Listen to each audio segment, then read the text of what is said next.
It's time for the biggest story of the day. This is What Made the Cut with JJ and Alex on 97.5, the KSL Sports Zone. Trajan Wealth brings you this portion of the program, TRAJANwealth.com. The World Cup is back again. Joining us on the program, Kurt Schmid, Sporting Director for Real Salt Lake. Kurt, big news for you guys today. Awesome day with the schedule reveal. How you doing, man? Thanks for being with us. Yeah, I'm doing well. Yeah, it's a big day. It's great to, on top of many things, it's great to get the schedule this early. But, yeah.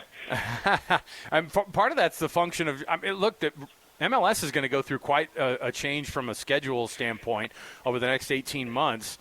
Explain right off the bat here before we get to talking about Messi and how awesome it is that all these superstars could be coming through Utah this next regular season for Real Salt Lake. How big of a deal is it, this schedule shift that they're going to start seeing as of summer of 2027? That's not an insignificant move. It's not easy to do that kind of thing, but why have the owners of MLS decided to make that schedule shift?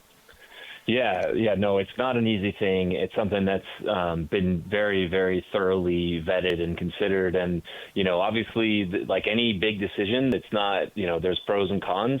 But the owners got together and decided that the positives will outweigh the negatives. And I think a big element of that is when the most important games, in any league, when those games take place. So our playoffs right now happen in a really crowded marketplace and go up against some of the most watched programs and sports leagues, that our country produces. So one of the big driving factors was pushing those playoff games, which are our critical games, into a May window where the owners feel that there's a better chance to garner the attention that those games deserve within our schedule. So that was a big part of the driving factor from a media standpoint, from a public standpoint. And then you get into all the soccer factors, and aligning ourselves with the world calendar just makes it easier to integrate and in a bigger way become real players and a real part of the international transfer market. And right now, and we were a little bit victims of this last year, where the big window in Europe, which typically if you're selling players, you're selling them generally to European clubs, and their big windows in the summer because that's their off season. That's when they're spending the most money, when they're signing the most players. And obviously, when you look at our teams, do we want to sell players in midseason? No, of course we don't. So aligning those transfer windows so that they're buying players when we're most likely to be selling players or interested in selling players should increase the opportunity to get transfer revenue in that way. And also on the other side, it should help us acquire players at lower cost, because now when we're signing the most players to fill our rosters, that's when players in Europe and throughout the world are going out of contract. And so the number of free transfers that you can pick up is a lot higher, which should reduce our player costs on the acquisition side as well. From the acquisition standpoint, MLS relies a lot on being able to sign a lot of those big names that are coming out of Europe, and a lot of those guys are in the MLS this year. Of course, obviously, Lionel Messi's the name that pops up, and for the first time ever, we're crossing our fingers for that April 22nd date for Messi and Miami to come into Salt Lake City. How big of a deal is that going to be? I was telling our producer Alex before the show too, when I was a young reporter back in 2006, I was covering when David Beckham came to town with Real Salt Lake taking on Real Madrid at Rice-Eccles Stadium, where I'm sitting right now, and it was an international event. It was like this crazy thing that and knowing how big soccer is, but at the same time knowing, wow, I don't think we've seen something like this. We met that team at the airport. That's how wild it was. Yeah. Yeah, no, it's a big deal, obviously, and a player of his caliber and his profile, it's maybe the only way to describe it is travel sort of with a circus, right? And so there's a lot surrounding it. There's a lot of media attention surrounding it. There's a lot of fans that surround it, and he's going to bring that here. And for the players, it's a phenomenal experience. When you talk about some of the greats in other sports and in other fields, even like there's not a lot of them that are around right now that you can touch and feel and talk to and be with and compete against. And for our players to step on the field and compete against one of the best players or the best player that ever played the game, I think is a huge feather in their cap, or a memory for their career. Right now, we also obviously want to send him home sad and beat him and win that game, but it's certainly an experience that will be really tough for anybody to forget. With the World Cup coming into town, obviously, with the U.S., Mexico, Canada hosting this 2026 World Cup, the field obviously getting expanded. This is already the biggest sporting event across the entire world, bar none, of course. But how much bigger and better, I guess, has it become? And then how big of a deal is it for us, for a country that, a lot of times will put soccer on that back burner?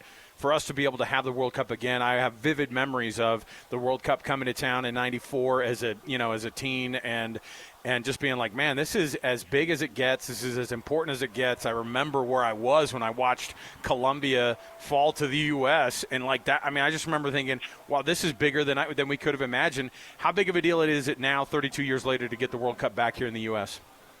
Yeah, look, it's massive. I mean, the easiest, or maybe one way to try to look at it is, in '94, that World Cup, basically the buzz around the sport sustained itself for 2 years until, and it basically launched the league that we're all working in and watching now in MLS. So, now obviously we have a more established, more mature league. And so the attention that this event will garner and the buzz that it'll get the sport, should give us a huge, huge boost. And I think that's massive. I think there's also an opportunity where, players from around the world, some of the top players with their national teams will come here and they might realize, you know what, I'd really like to play in this league, and not in 5 years, but tomorrow. So, I think coming off the back of that World Cup, you might see some of those players, sign for MLS clubs, and you'll see them play again in person in our league. So those are huge positives, and I think it's a really exciting time to be involved in this sport. And at the end of the day, and I think you said it'll be one of the biggest sporting event in the world, and I totally agree with that. I mean, no country really does sporting events and marketing and hype sort of like the Americans do, like we do here. And so when you combine that ability to hype and market and promote with an event that doesn't really need a lot of that to be big in other countries, the effect is exponential.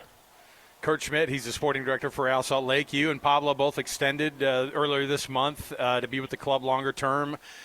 How much has the club turned a corner on you've got the change of ownership that happened last year. You've got the buzz around the team that has already been, this has been building for decades now with this team. What's the next step for RSL and making that next step to be as good as they can be at the MLS level, and to be kind of getting back to the MLS Cup again and hoisting that thing up here in Salt Lake City again? Yeah, it was a real tumultuous year with the ownership change and some departures earlier in the year, and it obviously didn't go at all how us or the fans wanted it to go, and the finish to the season certainly was a big disappointment. It was disappointment for the players, for the coaching staff, for Pablo and myself. I've been in this league a long time now. I know you've got to get to the playoffs, and that gives you a chance to compete and try to win the trophy that everybody wants to win. But the way the season ended and finishing ninth place, that's nobody's target. That's nobody's goal, and our aspirations and our ambitions are much higher than that. And I think the disappointment that we feel and the motivation that it gives us to improve the team is sort of testament to what our expectations are, and the expectations of the fans, which they should expect a team that can compete for trophies, and that's our intention.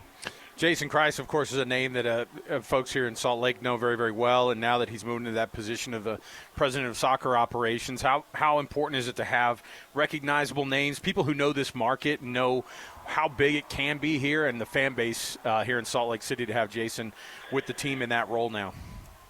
Yeah, I mean, I work with two guys that are club legends every day, and Jason and Tony Beltran, and Jason and I have built up a good working relationship. We worked together in Miami before I came here, and now over the last 2 years since he's come back to Salt Lake, we've been working really closely together on the team these last couple of years. And so I think that's us having that good relationship is really important, and in terms of how we move forward, and the support that that he and that ownership gives us to build the team that we need to compete.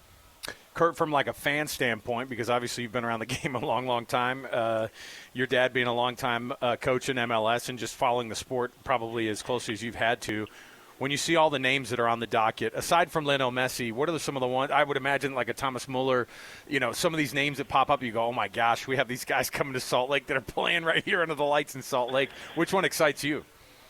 Yeah, I mean they're all exciting, honestly. When you see some of these players that have played at the highest level up close, because everyone has access to games on TV now and all that stuff. But when you see up close what they can do and how they manipulate the ball and how quickly they make decisions and how athletic they are, it's just really impressive. It's a sight to see, and it's something that can even take you off guard. But yeah, Thomas Muller, Heung-min Son, those types of guys, those guys have been phenomenal since joining the league, for their teams, and it'll be great to see those guys play live for the fans.